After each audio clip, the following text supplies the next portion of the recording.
ऐसे एक बार पिंच करना, रुक जाएगा, टच करो, बस छोड़ दो, बस हो गया, ये लग गया। If a m n are the non zero integers, अगर ये तीन के तीनों नॉन जीरो इंटीजर्स हैं, then GCD of a and m into n, तब पहला नंबर a और दूसरा m और n जो दोनों इंटीजर हैं, इनका प्रोडक्ट m इंटू n, इसका जीसीडी 1 केवल और केवल तब होगा जब GCD of am is equal to 1 and GCD of an is equal to 1। यानी ये दो नंबर आपस में कोप्राइम उस दिन होंगे जिस दिन a और m भी कोप्राइम होगा, a और n भी कैसा होगा, कोप्राइम।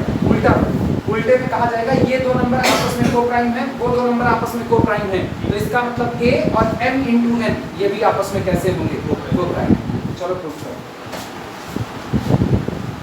या छोड़ो प्रूफ लिखो, एग्जाम्पल लिखो, सीधे सीधे ना एग्जाम्पल लिखो, प्रूफ की कोई डिमांड अपने को नहीं है खास। वैसे भी ये इतना फेमस रिजल्ट है ना, इसी हर किताब में मिल जाएगा नंबर थ्योरी, इसलिए प्रूफ की नहीं। Example GCD of 3, 5 is equal to कितना, साफ बात, 3 और 5 आपस में कैसे होते हैं, कोप्राइम होते हैं। अब गौर करना, ये दोनों में सेम रहेगा। अगला लिख रहे हैं GCD of 3 and 7 also is equal to कितना, 1।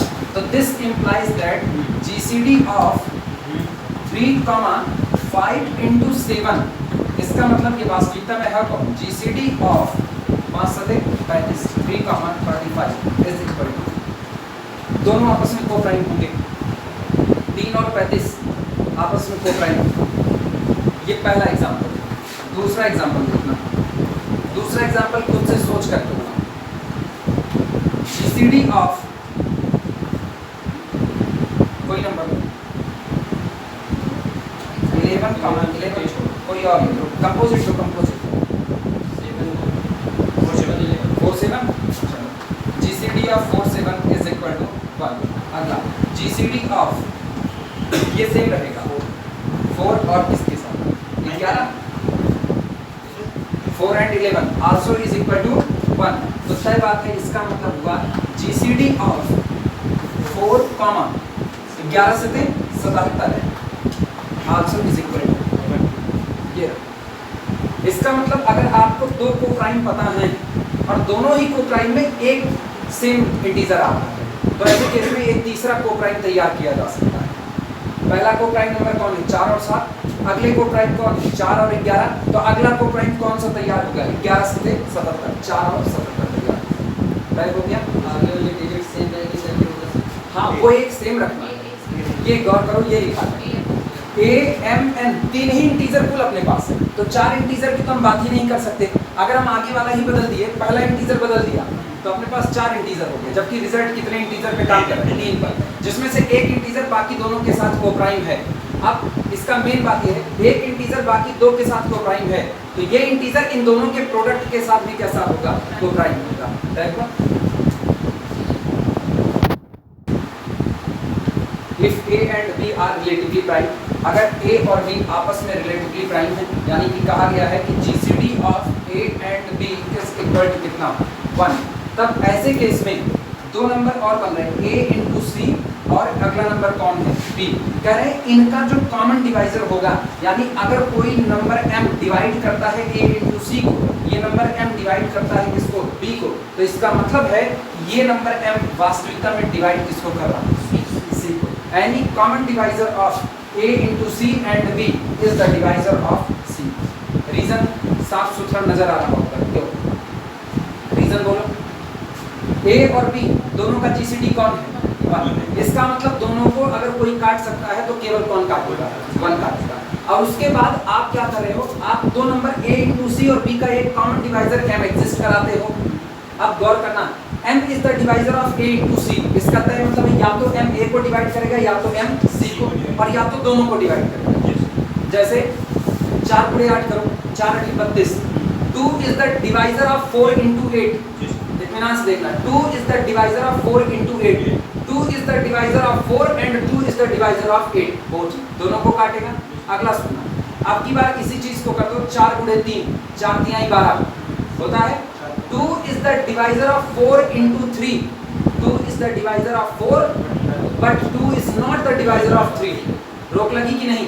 तो इसका मतलब अगर कहीं पर ये बात लिखी गई है कि m is the divisor of a into C, तो तय है या तो m डिवाइड करेगा a को एंड m डिवाइड करेगा c को, अथवा या तो m is the divisor of a और m is the divisor of c, या दोनों में से किसी एक को डिवाइड करेगा, दोनों को डिवाइड नहीं करेगा। कुल 3 पॉसिबिलिटी है। Either m is the divisor of a and c both, मतलब a को भी काटा b को c को भी काटा, दोनों को, पहली पॉसिबिलिटी। और m is the divisor of a but not the divisor of c, और m is the divisor of c but not the divisor of a, यही इतनी पॉसिबिलिटी हो सकती है। अब आप कह रहे हो m is the divisor of a into c, तो 3 पॉसिबिलिटी में से पहली पॉसिबिलिटी देखना, if m is the divisor of a and m is the divisor of c, तो आप ये भी तो लगाएगा m is the divisor of b, लेकिन आपको पता है a और b दोनों को एक साथ डिवाइड करने वाला कौन है? तो ऐसे में तो m इज इक्वल टू 1 हो जाएगा, पहली पॉसिबिलिटी नदारा। इसका मतलब ये तय हो गया m इज, क्या लिखे, m is not the divisor of A.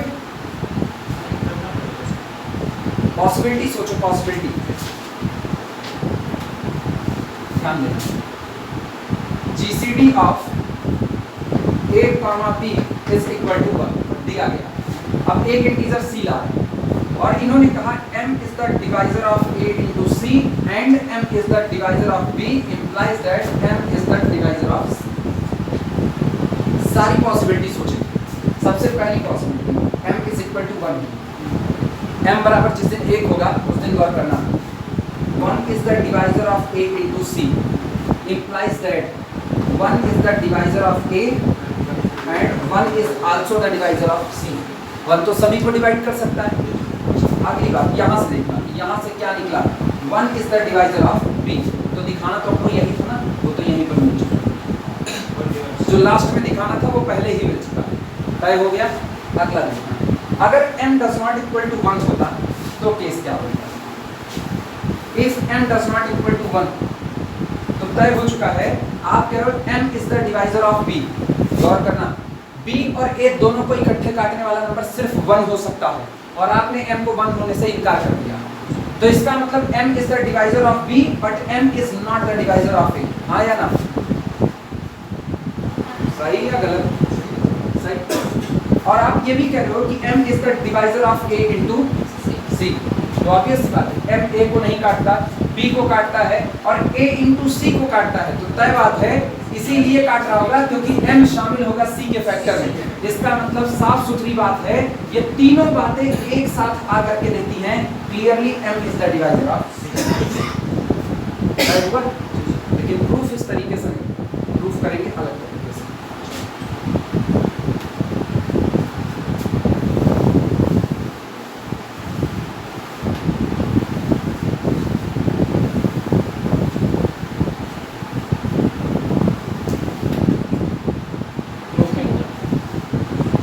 A and B are relatively prime, या सीधे इस तरीके से,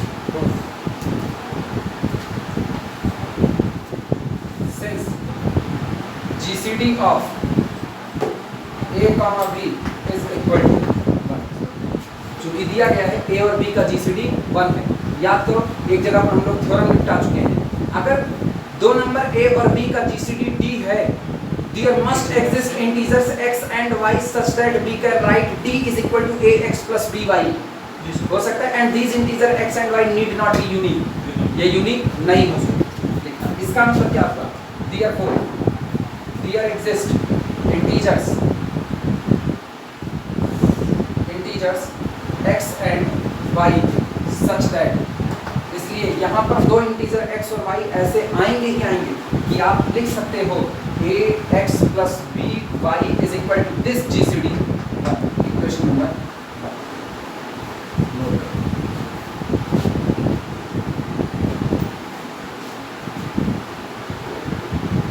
इतने में कोई कंफ्यूजन? अब फिर आगे की बात अप्लाई करें। Any common divisor of AC and B, इन्होंने कहा any common divisor of AC and B, तो एक कॉमन डिवाइजर हम अपनी मर्जी से D मान लेते हैं, माना D is the common divisor of A into C and B, और हमको दिखाना है D is the divisor of C, यही प्रूफ करना है। सोचो, हम ये मान रहे हैं लेट लिखना हो, let d is the divisor of a into c and d is the divisor of b, ये मान लो। और जो अपने को दिखाना है वो ये दिखाना है d is the divisor of c। तो इसका मतलब c के फैक्टर में d को शामिल कर देना है। c के फैक्टर में अगर d शामिल हो जाए तो d c को डिवाइड कर जाएगा। यही इतना काम करना है। शुरुआत करो, लिखना let d be common divisor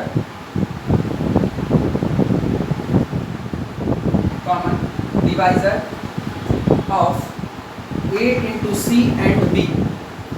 माना d कॉमन डिवाइजर है a into c का और b का। कॉमन डिवाइजर है तो कॉमन डिवाइजर की प्रॉपर्टी अप्लाई करो। प्रॉपर्टी क्या है? It means d is the divisor of ac। और सोचो अगर d ac को काटता है तो काट करके कोई तो इंटीजर देगा, यानी एक इंटीजर आपको ऐसा मिलेगा कि आप लिख सको ac upon d is equal to that integer. अब गौर करना, ac upon d is equal to that integer, यानी ac is equal to d into some integer लिखा जा सकता है। जिसको दिक्कत लगे वो लिख लेते हैं। हम कह रहे हैं ac को डिवाइड करता है कौन? जब डिवाइड करेगा, जैसे आपने कहा 8 को डिवाइड करता है 4, 4 दूनी 8, इंटीजर आया कि नहीं? तो ac अपॉन d करने पर कोई तो इंटीजर आएगा। हम मान लेते हैं वो इंटीजर m है, तो a into C is equal to d into m लिख सकते हैं कि नहीं लिख सकते? इसी बात को लिखना होगा। Since d is the divisor of ac, ठीक, this implies that there exist small m belong to the integer set z such that we can write, वो सामने लिखा है ac is equal to dm और नाम देना इक्वेशन नंबर 2। अच्छा, d is the divisor of b also, db को भी काटता है, तो फिर कोई ना कोई इंटीजर आएगा कि नहीं आएगा? इसका मतलब फिर हम लिख सकते हैं एंड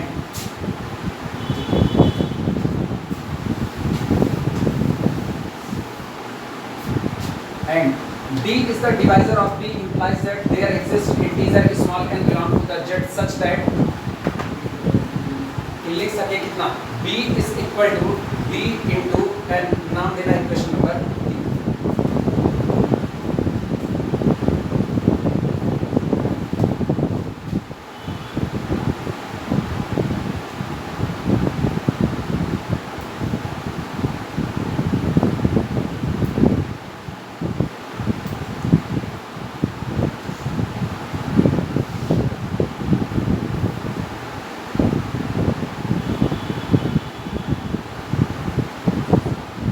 3 रखना दिमाग में।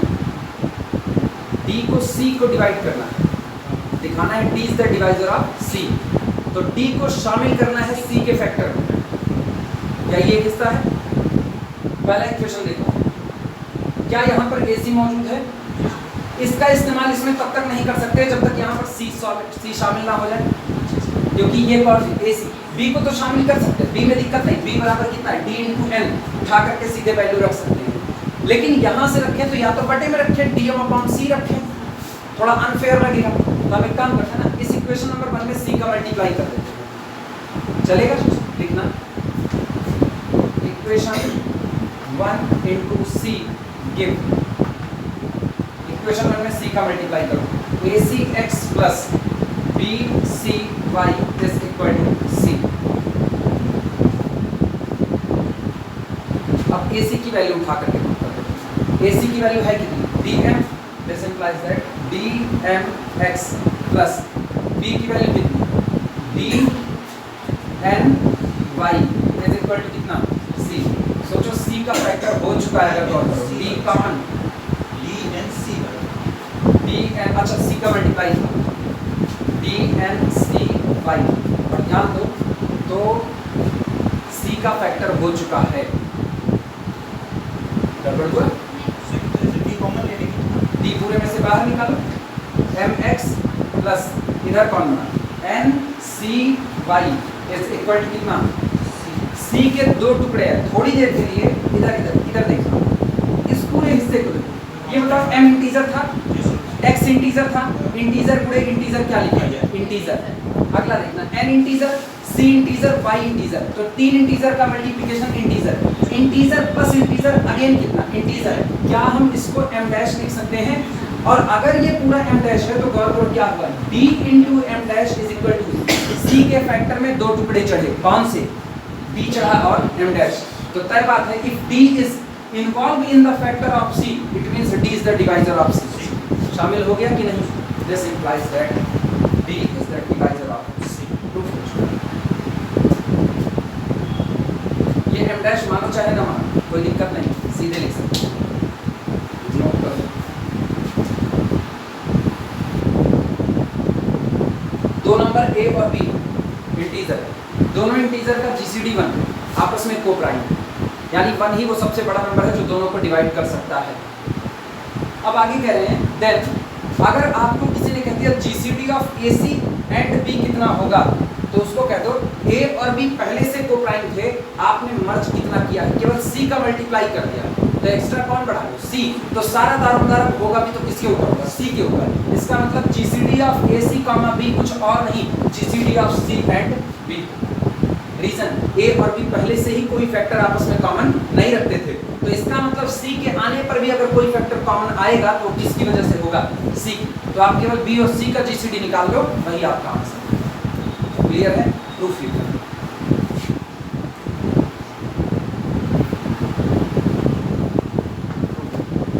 शुरुआत भाई जितना दिए हुए उसी से ना, हम अपनी मर्जी से मान लेते हैं। माना इसका जीसीडी डी आता है, अपनी मर्जी से मान लेते हैं, लिखना let GCD of A C comma B, let GCD of A C comma B is equal to D. ठीक, और उधर वाले का जीसीडी डी मान लो, and GCD of C comma B is equal to D. जब दोनों ही नंबर का जीसीडी अलग अलग मान लिए तब एक काम रह गया, क्या दिखाना, ये और ये अलग अलग नहीं बल्कि दोनों कैसे हैं बराबर। कब दिखा पाओगे, आज डिविजिबिलिटी की बात हो रही है, यानी दिखाओ d is the divisor of e, e is the divisor of d। तो इसका मतलब d और e दोनों आपस में कैसे बराबर।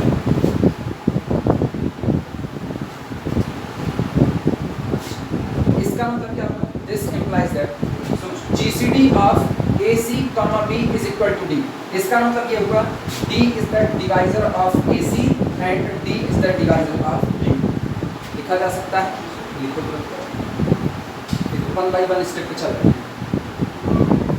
अभी एक रिजल्ट किए, A and B are co-prime, अभी का result A and B are co-prime and D is the divisor of AC, D is the divisor of B, then D is the divisor of C। लिख सकते हैं। This implies that D is the divisor of C and D is the divisor of B। यही लिख देना by previous result,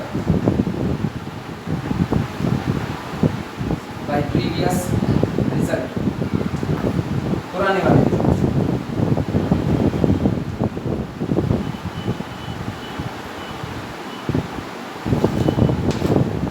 दूसरी तरफ निकाल डालो, क्या लिखा गया, GCD of C and B is equal to E। और याद करो GCD की डिफिनेशन, ग्रेटेस्ट कॉमन डिवाइजर। इसका मतलब अब अगर कोई भी इंटीजर C और B को डिवाइड करेगा तो इस GCD को भी डिवाइड करेगा ही करेगा। याद आया? if C and B have any common divisor, then this common divisor is also the divisor of GCD of C and B। वो C और B के GCD को भी डिवाइड करेगा ही करेगा। अब सोचो वो कॉमन डिवाइजर मिल चुका है, D is the divisor of C, D is the divisor of B, implies that D is the divisor of GCD of C, B, यानी this implies that D is the divisor of E। Equation number 1।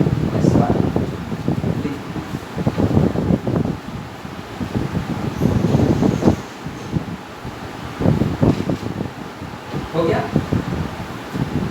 अब बाकी शुरुआत उससे, अगले वाले से। Again, GCD of CB is equal to E। Again, अब आसान काम है यहाँ से, GCD of C, B is equal to E। This implies that अगर ये कॉमन डिवाइजर है तो इसका मतलब E is the divisor of C and E is the divisor of B। सही है?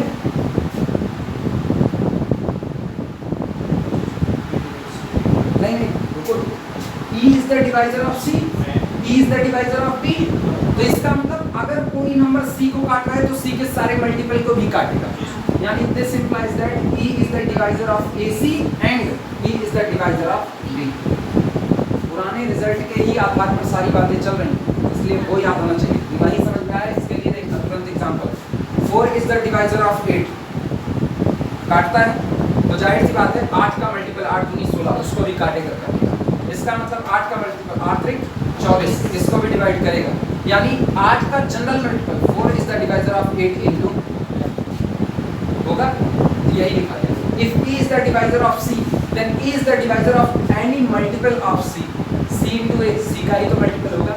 अब फिर वापस याद करो, e is the divisor of ac, e is the divisor of b, then e is the divisor of gcd of ac and b। this implies that e is the divisor of gcd of ac comma b। और बोलो इसका gcd माने क्या है, यानी this implies that e is the divisor of equation number d काटता है e को, e काटता है d को। इक्वेशन 1 और 2 से क्या मिला, फ्रॉम इक्वेशन 1 एंड 2 हम ऐसे लिखा, तुम लोग अगली लाइन में लिखा फ्रॉम 1 एंड 2 d बराबर e, यानी फाइनल लाइन देना ये gcd of ac comma b is equal to gcd of c comma b।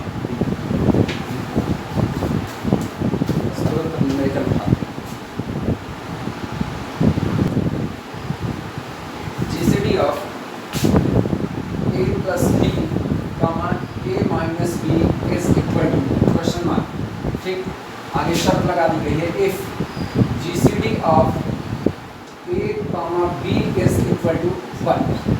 पहला ऑप्शन a है, a क्या 1 और 2, दूसरा ऑप्शन है 2 और 3, तीसरा ऑप्शन है 1 और 3, चौथा ऑप्शन है 4 और 6। a plus B a minus B, दो नंबर, इनका जीसीडी कितना होगा अगर a और b आपस में को प्राइम है।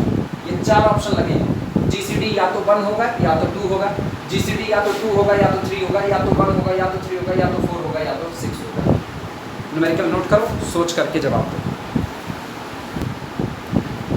सॉल्यूशन देखना, ये तय हो चुका है फिलहाल के लिए। अभी जो ये एग्जांपल लेकर के देखा गया कि आंसर या 1 या 2, पहला वाला सही होगा, या तो जीसीडी बना रहा है या तो जीसीडी 2 आ रहा है, लेकिन वेरीफाई करते हैं क्या वास्तविकता में यही आंसर है या नहीं। सॉल्यूशन देखो,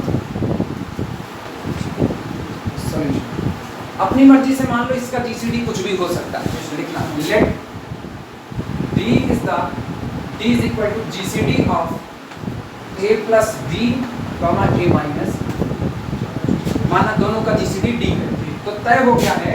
this implies that d is the divisor of a plus b and d is the divisor of a minus, ये भी सही है।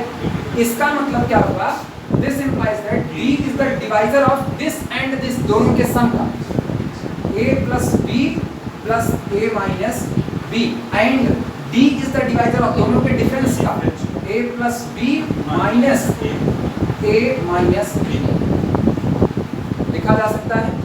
इसका मतलब पहले से क्या मिला, d is the divisor of, बोलो 2a, this implies that d is the divisor of 2b, लेकिन गौर करना d is the divisor of 2a, d is the divisor of 2b, but a and b both are co-prime, तय हुआ।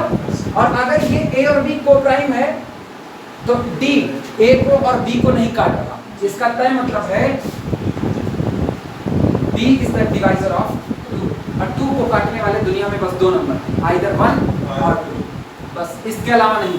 यानी d की possibility निकल के आई, d is equal to 1 और 2, पहला आंसर लिखो। सारी प्रॉपर्टी बता चुके थे, उसी प्रॉपर्टी के ऊपर मामला था। एग्जाम्पल साथ में लगाना चाहना, एग्जाम्पल लगाना ना, यहाँ एग्जाम्पल दिखा दो, ये भी हो जाए ना, एग्जाम्पल से भी वेरीफाई हुआ है। एग्जाम्पल, दो को प्राइम नंबर चुना, a और b, कितना लिया जाए, a बराबर 5, b बराबर 7, को प्राइम है कि नहीं, दो a 5 b 7। चलो शुरुआत बात है, तो दोनों का सम देखना, जीसीडी ऑफ दोनों का सम 7 3 10 2 12 और दोनों का डिफरेंस 2 इज इक्वल टू कितना, अभी 2 आ रहा, अब की बात फिर लेना। ये पहला example, a is equal to 3 b is equal to 5, ये लिया जाए 5 3 8, लेकिन फिर 2 आ जाएगा, कुछ ऐसा जो ना आए। साथ में 7 और 3 का डिफरेंस कितना आएगा, 7 और 3 का डिफरेंस 10 और 4 2 से कटेगा, कुछ और लेगा। 5 और 3 का डिफरेंस 2 आएगा, उससे हो चुका है। अच्छा 5 और 7 का डिफरेंस 2 आएगा और 7 3 10 2 12, कुछ ऐसा लो जिसमें डिफरेंस कुछ ऐसा है कि जीसीडी बन चुका, दोनों को प्राइम देगा कितना 1 और 2, हाँ कुछ भी ले सकते हैं।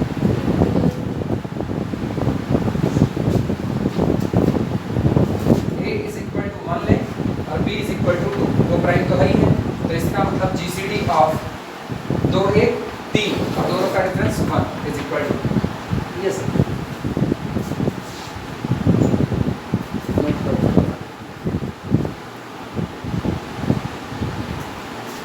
Every 2 consecutive integers are coprime, कोई भी दो लगातार क्रमागत संख्याएं उठाइए वो आपस में को-प्राइम ही होंगी।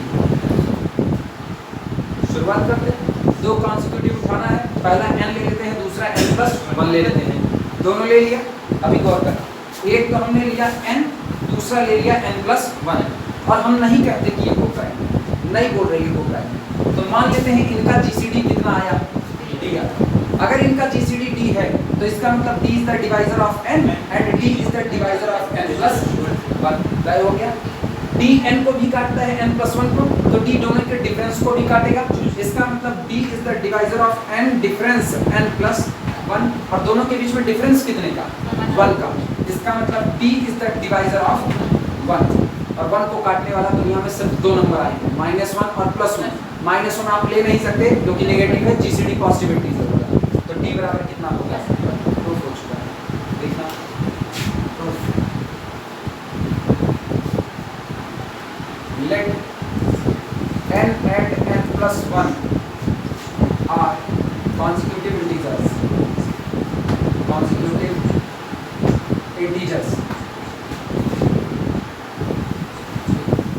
this implies that also let d is equal to gcd of n comma n plus 1 और माना दोनों का जीसीडी कौन है, d है, तो this implies that d is the divisor of n plus 1 and d is the divisor of n, इसका मतलब this implies that d is the divisor of n plus 1 minus n, cancel out, implies that d is the divisor of 1, implies that d is equal to 1, proof हो चुका।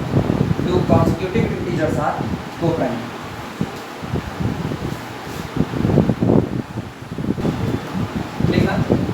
If a is the divisor of c, b is the divisor of c, अगर a भी divide करता है c को, b भी divide करता है c को, तो a और b का प्रोडक्ट c को तभी डिवाइड करेगा जब a और b आपस में को-प्राइम होंगे। then product ab is the divisor of c if gcd of a and b, GCD of A and B is equal to 1। A divisor है C का, B डिवाइजर है C का, तो दोनों का प्रोडक्ट AB भी C का divisor होगा तब जब A और B आपस में को-प्राइम है। एग्जांपल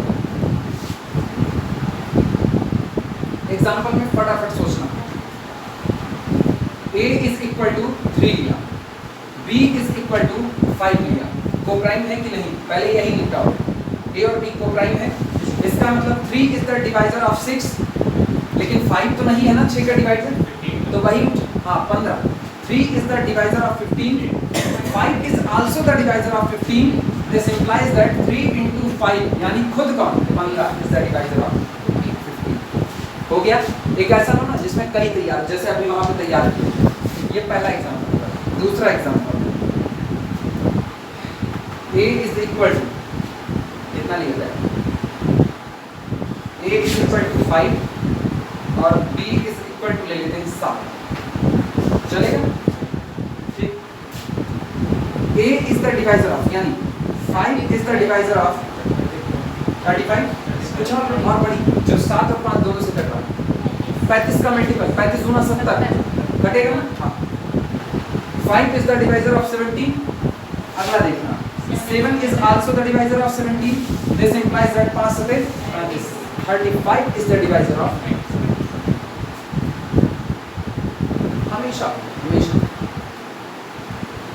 और एग्जांपल लगाने के लिए सफिशिएंट सीखना ही चाहिए।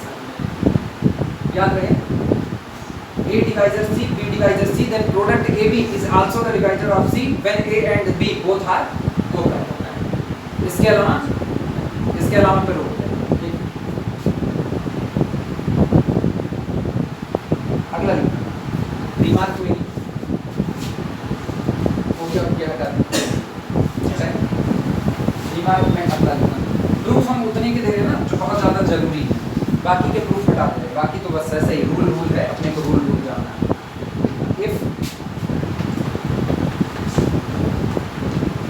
If A is the divisor of B, C is the divisor of D, अलग चार इंटीजर चुने हैं। अच्छा, ये चारों सेम टू सेम या डिफरेंट, ये बात में तय करेंगे। A is the divisor of B, C is the divisor of D, and GCD of B, D is equal to 1, और B और D आपस में कैसे हैं? को प्राइम हैं। देन तब तय हो चुका है उस दिन GCD of A and C also is equal to 1। ये भी है, इसका प्रूफ देंगे, ये अलग तरीके सोच के देखो क्या ये बात पॉसिबल है, सोच लें। इन्होंने कहा A डिवाइजर है B का, ठीक, C डिवाइजर है D का, लेकिन B और D के बीच में रिलेशन कैसा है कि B और D इनका GCD कितना आ रहा है? 1। तो ये कह रहे हैं इसका मतलब A और C का भी GCD कितना आएगा? अरे वाह, याद करने के लिए बन गया। A divisor B, C divisor D, if these two are co-prime, then these two are also co-prime। Figure बना सकते हैं, याद करने के लिए हो जाएगा। सोचो क्या ये बात सचमुच सही हो सकती है? हो सकती है तो लॉजिक सोचो, बाद में प्रूफ करेंगे, पहले लॉजिक सोचो। B और D co-prime है, यानी B और D में कोई फैक्टर कॉमन होने वाला नहीं है। B और D co-prime, यानी B और D में कोई फैक्टर कॉमन होने वाला नहीं है, सिवाय किसको छोड़ करके 1 को। अच्छा, B और D में अगर कोई फैक्टर कॉमन हो जाता है, एग्जांपल के तौर पर अगर B और D में कोई फैक्टर कॉमन हो जाता तो इसका मतलब वो फैक्टर B को भी डिवाइड करता और D को भी डिवाइड करता नहीं? कौन सा? नहीं, एग्जांपल नहीं, लॉजिक सोच रहे हैं। क्या वास्तविकता में ये लॉजिकली सही हो सकता है?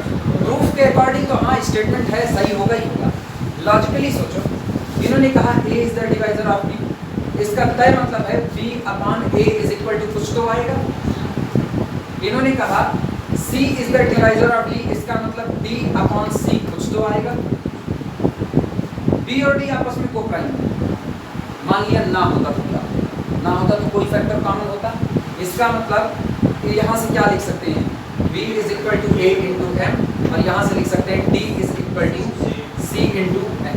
अगर इन दोनों में कोई फैक्टर कॉमन हो जाता, जैसे मान लो C कॉमन हो जाता दोनों में, तो C is the divisor of B, C is the divisor of B, तुरंत होता। जो कॉमन होता वो दोनों को डिवाइड करता। इसका मतलब यहाँ से क्या लिखते हैं? B अपॉन C, यानी कि B is equal to C into M1, और यहाँ से क्या लिखते हैं? D is equal to C into N1 लिखते।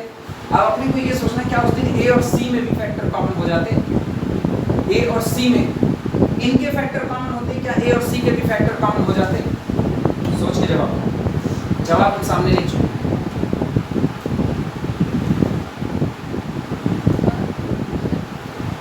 हो जाते क्या? C is the divisor of A या A is the divisor of C में से कुछ एक बन सकता? कैसे बोलो? जवाब सामने ही, बस छिपा हुआ है। सोच पाए तो ठीक, नहीं सोच पाए तो गड़बड़ी है, वीडियो रोके नहीं पता चले। सोचना है बस, खाली सोच लो, रिजल्ट सामने निकल आता है, दिक्कत नहीं।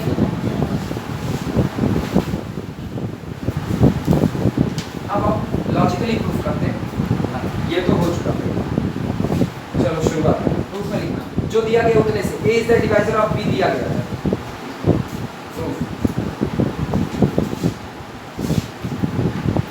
प्रूफ में लिखना since a is the divisor of b। अच्छा, a is the divisor of b है तो कोई ना कोई इंटीजर m एग्जिस्ट करेगा, ठीक। लिखना this implies that there exist integer small m belong to the z such that, जिनको लिखने में दिक्कत लगाते हैं ना वो पहले यहाँ क्या करें, a डिवाइजर b यानी b upon a is equal to m, तो b बराबर a इंटू m। नाम देना इक्वेशन नंबर 1, इसे नाम देना इक्वेशन नंबर। अगला देखना c is the divisor of d, c is the divisor of d implies that there exists integer n belong to the z such that,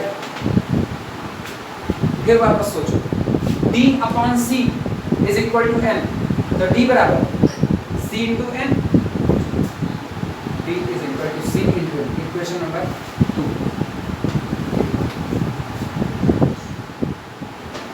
लेकिन अब अगली इंफॉर्मेशन क्या है, कहाँ गया, ये रहा, GCD of b and d is equal to 1। फिर याद करो रिजल्ट, अगर p और d का GCD 1 है तो there must exist integer x and y such that bx plus dy is equal to 1 लिखा जा सकता है। लिखना सिंस, लैंग्वेज लिखो, since GCD of b d is equal to 1 implies that there exists x y belong to the integer set z such that we can write bx plus dy is equal to 1।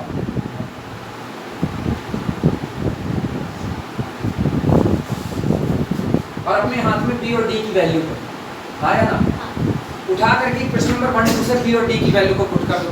लिखना using value of b and d या using 1 and 2, using 1 and 2 और इसको 3 कहते हैं, इन 3 रखो value.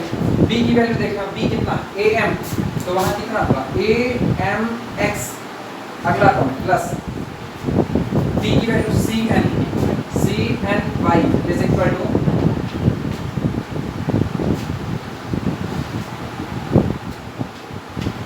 दौड़ाओ, answer आ चुका है, ध्यान देना है। क्या ये ऐसा नहीं है ax dash plus by dash is equal to 1, कुछ है कि नहीं? इसका भाई रुको, उल्टा हो गया, ये c by dash is equal to 1। तय बात है there exist integer x dash and y dash such that we can write ax dash plus c y dash is equal to 1। तो a और c का जीसीडी हो गया, this implies GCD of a, c proof हो गया।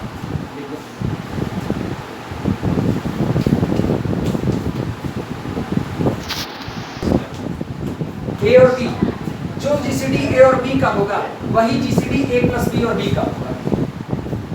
इधर गौर करना, किसी ने कहा ना 5 और 3 का GCD, सामने वाले ने कहा कितना है, दोनों को प्राइम है, तय बात है।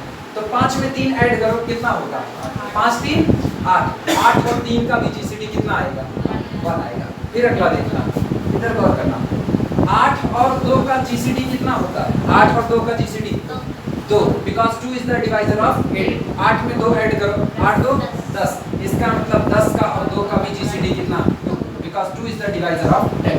अब बड़ी बड़ी नंबर सोचते हैं, बड़े बड़े 15 और 25 का जीसीडी कितना होता है 5 होता है। 15 और 25 दोनों को एक साथ काटने वाला सबसे बड़ा इंटीजर 5 होगा। ऐड करो 15 25 5 30 10 40, 40 का और 25 का जीसीडी कितना होगा 5 ही होगा, बदलने वाला नहीं है। इसका मतलब if GCD of A and B is equal to D, then GCD of A plus B and B also is equal to D, वो बदलने वाला नहीं है। प्रूफ कैसे किया जाए, नंबरिंग के हिसाब से एग्जाम्पल तो नजर आ रहा है, प्रूफ कैसे किया जाए। सेट में कहा जाता है दो सेट को आपस में एक बराबर दिखाना है, तो एक ही रूल होता है बस, A is the subset of B, B is the subset of A, it means A is equal to B. Divisibility में दिखाना है दो नंबर आपस में बराबर है, A is the divisor of B, B is the divisor of A, then A is equal to B. तो इसका GCD कुछ मानो, इसका GCD कुछ मानो, और कुछ को क्या कर दो बराबर। तय हो गया, लिखना शुरुआत। Let GCD of A, B is equal to D, तो उसका ई मान लो, बगल वाले का लिख देना, and GCD of A plus B, B is equal to D. If D is the GCD of A and B, it means D is the divisor of A and D is the divisor of B. This implies that D is the divisor of A and D is the divisor of B. सुनो, यही आगे भी इसका भी E is the divisor of A plus B and E is the divisor of लिखा जा सकता है।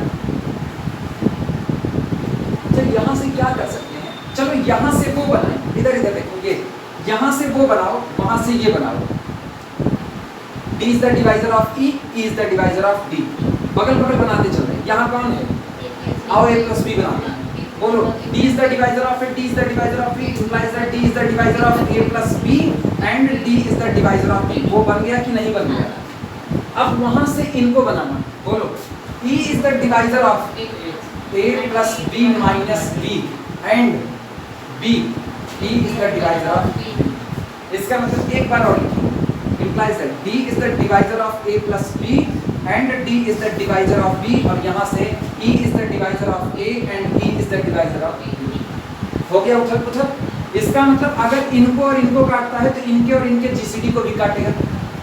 This implies that D is the divisor of GCD of A plus B comma B, और यहाँ से क्या होगा, E is the divisor of GCD of A comma B. इसका GCD क्या मानी थी, E, implies that D is the GCD divisor of E, और यहाँ से D is the E is the divisor of GCD of this, क्या दोनों बराबर हो गए, implies that E बराबर B, implies that GCD of A comma B is equal to GCD of A plus B comma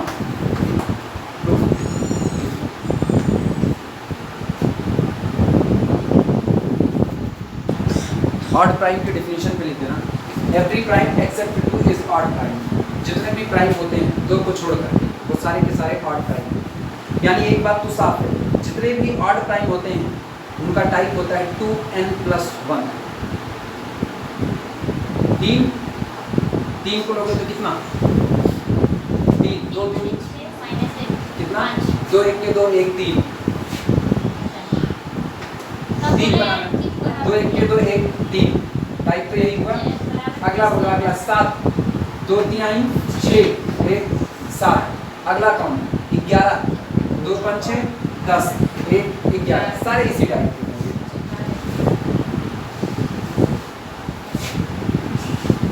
अब सुनो इनका मतलब क्या है। अगला रिजल्ट ये है कि अगर A और B दो ऑड प्राइम नंबर है, अगर A और B दोनों ऑड प्राइम हैं तो A² माइनस B² जो तैयार होगा ये कंपोजिट होगा। If A and B both are odd prime then A² minus B² is a composite number. लिखना यही रिजल्ट है। डबल स्टार अभी बताते कैसे रिजल्ट में लिखना, if A and B are any two odd prime, if A and B are any two odd prime,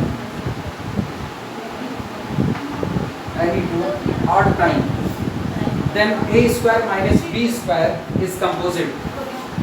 Then A² minus B² is composite. Composite याद है ना, कंपोजिट के मिनिमम कितने फैक्टर होते हैं,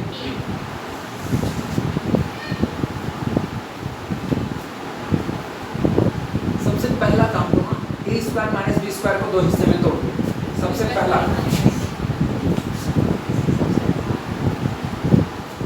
a square minus b square can be written as a plus b and a minus। सबसे पहला काम सिंपल इसका, और आप अप्लाई करो इनकी कही गई बात को। a और b दो के दोनों कैसे हैं, ऑड प्राइम, तो दोनों दिखने में 2n+1 टाइप के होंगे। हम मान लेते हैं, माना a बराबर कितना 2k+1 और b बराबर कितना 2k-+1 लिखा जा सकता है। लिखना सिंस a एंड b बैंगल्स लिखो, हाँ अरे सॉरी ये a square minus b square लिखना। Since a and b both are odd primes, since a and b both are odd primes, so let a is equal to 2k+1 and b is equal to 2k-+1। इसलिए ये दिखने में 2n+1 type के होंगे। अच्छा ये हो गया ना, तो देखो a minus B a plus B तैयार कर लो, देखना then a minus B is equal to, चलो a माइनस बी इसमें से इसको घटा दो, 2k+1 minus 2k-1 +1 -1 cancel out हुआ, दो कॉमन आया, कितना आया k माइनस a डैश। ये तो इवन है, पक्का इवन। 2n टाइप का हर एलिमेंट कैसा होगा, इवन होगा, यानी a माइनस बी तो इवन चल गया। अगला देखना a प्लस बी बोलो क्या होगा, दिस प्लस दिस बोलो 2k+1 प्लस 2k-+1 +1 2, पूरे में से दो कॉमन आया, पूरे में से दो कॉमन प्लस k-+।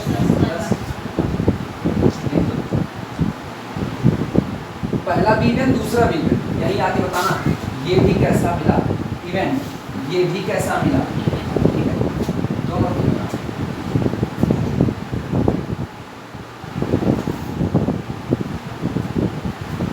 ये सोचो कंपोजिट की दुनिया में वो तो ठीक a minus B into A plus B even into even again even आया, लेकिन दिक्कत ये है इवन की दुनिया में दो भी शामिल है, और दो इवन होने के साथ साथ खुद किसकी दुनिया में शामिल है, प्राइम। तो आपको गारंटी क्या देनी है, आपको गारंटी देनी है कि a square minus B square composite होगा। कंपोजिट होगा तो इसको दो बनने से रोकना है, इसको दो बनने से रोकना है। अच्छा इसको दो बनने से रोकना है, इसका मतलब दूसरे सेंस में ये कहा जाए इसके कम से कम 3 फैक्टर तैयार होने, 3 डिवाइजर तैयार होने, ये कहना पड़ेगा। इसकी गारंटी कैसी दी जाए कि इसके 3 डिवाइजर होंगे, इसकी गारंटी कैसी दी जाए, पहला तो इसका डिवाइजर 1 निकल आया साफ सुथरा, क्योंकि ना तो ये कभी 1 हो सकता है ना तो ये कभी 1 हो सकता है, दोनों 1 नहीं हो सकते, और 1 सबका डिवाइजर, तो पहला डिवाइजर तो काम नहीं करता 1। सबसे पहले यही लिखेगा नाइदर, पहले यही लिखा कि 1 नहीं हो सकते, लिखना neither a minus B, neither a minus B nor a plus B equal to 1।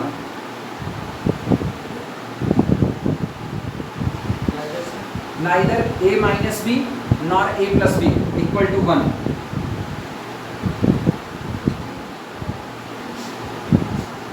हो गया। अच्छा ये सोचो a square minus B square is equal to a plus B, a minus B था, तय हो गया। ना तो ये 1 हो सकता है ना तो ये 1 हो सकता है। इसका तय मतलब है कि अगर इसका फैक्टर किया गया है तो इसके फैक्टर किए जाने पर इसके दो फैक्टर है a plus B, a minus B, दोनों में कहीं पर भी इसका डिवाइजर अभी 1 की तरफ नहीं, मतलब ना इसमें 1 है ना ये 1 है, कोई 1 नहीं। सोचो अगर कोई एक 1 हो जाता, इत्मीनान से अगर इसमें से कोई एक 1 हो जाता तो 1 होते ही इसके दो फैक्टर टूट गए थे, एक इवन और दूसरा 1, दो फैक्टर, एक इवन दूसरा 1, ये कब होता है, 2 में होता है, 2 को क्या तोड़ते हो, 2 गुणे 1, 2 में तोड़ते हो प्राइम वाले में, 2 गुणे 1 तोड़ते हो। कंपोजिट दिखाना है ना, तो कुल 3 फैक्टर तैयार करने हैं, 3 फैक्टर तैयार होने में a plus B, a minus B 1, रफली देखो तो 3 फैक्टर हैं अपने पास, a plus B, a minus B 1। अगली लाइन में लिखना दिस इंप्लाइज दैट, अगली line this implies that neither of two divisors, neither of the two divisors, neither of the two divisors कौन कौन से, ये a minus B sorry a plus B और a minus B दोनों ही 1 होने से इनकार कर दिए, दोनों इवन नहीं, क्योंकि ये भी इवन बन चुका है, ये भी इवन बन चुका है। तो लिखना neither of the two divisors of A square minus B square, neither of the two divisors of A square minus B square is equal to 1, is equal to 1। इसके कोई भी दोनों डिवाइजर्स 1 बनने से इनकार कर चुके हैं। अब बस साफ, जब इन डिवाइजर्स ने 1 बनने से इनकार कर दिया है तो बहुत स्पष्ट सी बात है कि ए स्क्वायर माइनस बी स्क्वायर अब रहेगा तो केवल कैसा रहेगा, कंपोजिट। आखिरी लाइन फाइनल करते हैं, implies that A square minus B square is composite, A square minus B square is composite, क्योंकि कुल दो दुनिया है, कुल दो दुनिया है, प्राइम की कंपोजिट यही तो है। इसने अपने अंदर में किसी को भी 1 रखने से इनकार किया। गौर करना, अगर कोई एक टुकड़ा 1 हो जाता तो इसका मतलब इसके दो फैक्टर टूटे, एक a प्लस बी, दूसरा a माइनस बी, जिसको हम कह दिए मान लो 1 होगा, तो इसका मतलब प्राइम इंटू 1, यही तो प्राइम की दुनिया टूटती है। कंपोजिट की क्या टूटती है? कंपोजिट तो ऐसा टूटता है कि अभी और फैक्टर पॉसिबल है, वो भी देख लो। कुल 3 डिवाइजर देता है, तो 3 डिवाइजर में अब सामने है एक divisor a plus B even है। अच्छा, क्या a प्लस बी और a माइनस बी दोनों आपस में बराबर होंगे? बराबर तो नहीं होंगे। एक दिन बराबर हो सकते हैं जब दोनों 0 हो जाए, और अगर दोनों 0 हो गए तो ये डिवाइजर ही नहीं होगा, इसलिए 0 भी नहीं हो सकते। तो इसका मतलब a plus B a minus B दोनों बराबर नहीं है, तो दो फैक्टर तो यही तैयार होंगे। a square minus B square का पहला डिवाइजर a प्लस बी, दूसरा डिवाइजर a माइनस बी, और तीसरा डिवाइजर लगे हाथ बैठा है 1, वो हमेशा इसको काटेगा ही काटेगा। तो कंपोजिट की दुनिया में मिनिमम कितने डिवाइजर तैयार होंगे? 3। वो तैयार हो गए, यानी तय हो गया ये नंबर आपका कैसा होगा, कंपोजिट। कोई दिक्कत इसमें किसी को? अब तय हो गया a और b अगर ऑड प्राइम है तो तय है a square minus B square हमेशा कैसा होगा, कंपोजिट। ये नोट करो, if a square minus B square is a prime, अगर a square minus B square एक प्राइम बन रहा है तो तय बात है a square minus B square बराबर a प्लस बी ही होगा, जहाँ पर a और b दो नेचुरल नंबर। प्रूफ किया है, प्रूफ में लिख देना।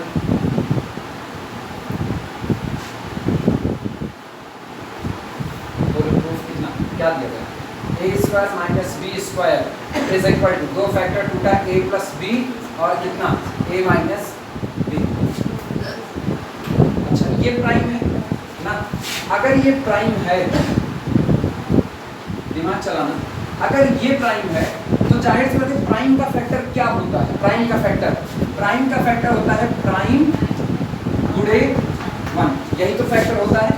अब तय बात है जब इसका फैक्टर प्राइम क्रॉस 1 है तो ये वाला प्राइम इस 1 से तो बड़ा ही होगा, तो बड़े वाले को अडॉप्ट कर लो वो 1 बन जाएगा, सॉरी छोटे को अडॉप्ट करो वो 1 बनेगा। बोलो इन दोनों में कौन छोटा कौन बड़ा? कंपेयर करा, कंपेयर। इसकी जगह ये आएगा, इसकी जगह ये आएगा, क्यों? This implies that a minus b is equal to 1 since, क्योंकि तय हो चुका है a minus B less than होता है किससे? a प्लस बी, तो छोटा वाला 1 बन चुका है। इसका मतलब फाइनल रिजल्ट क्या होगा? This implies that a square minus b square is equal to a plus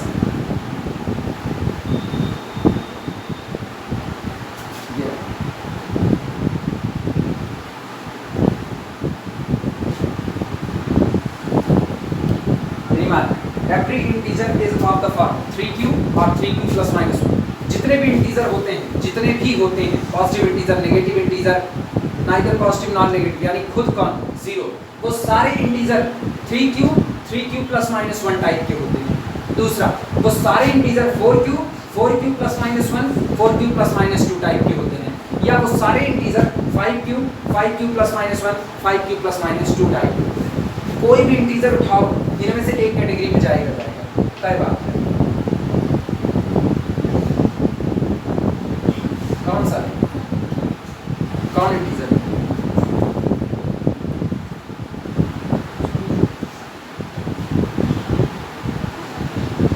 ये बताओ, 3 के बाद की दुनिया, 3 के बाद या 3 से ही रखो, 3 से, अभी 1 और 2 को छोड़ करके रखो, 3 से शुरुआत करें। पॉजिटिव वाले, या तो 3 का मल्टीपल होगा। अच्छा, 3 से डिवाइड करने पर रिमाइंडर कितना आ सकता है? 3 से डिवाइड करने पर या तो रिमाइंडर 0 आएगा, यानी 3 का मल्टीपल होगा। 3 का मल्टीपल मतलब चढ़ा किसका? नेगेटिव टाइप का। या तो रिमाइंडर 1 आएगा, एक आएगा तो 3q+1 टाइप का होगा, और या तो रिमाइंडर 2 आएगा तो 3q+2 टाइप का होगा। अच्छा 3q+2 टाइप तो अभी इधर नजर नहीं आया, तो इसका मतलब क्या वो छिपा हुआ है कहीं? डिविजिबिलिटी में 3 से डिवाइड करने पर रिमाइंडर कुल 3 ही आ सकते हैं, 0, 1 और 2। तो या तो इंटीजर 3q टाइप के हो रहे हैं 3 से डिवाइड होने वाले, या तो 3q+1 टाइप के हो रहे हैं जो रिमाइंडर 1 देंगे, या 3q+2 टाइप के। अच्छा 3q+2 टाइप का कोई एक उठाओ, 3q+2 टाइप का 5 उठाए। अब सोचो 5 क्या इनमें या इनमें से किसी एक कैटेगरी में आएगा? इसमें तो आएगा नहीं, 3 का मल्टीपल इसमें आएगा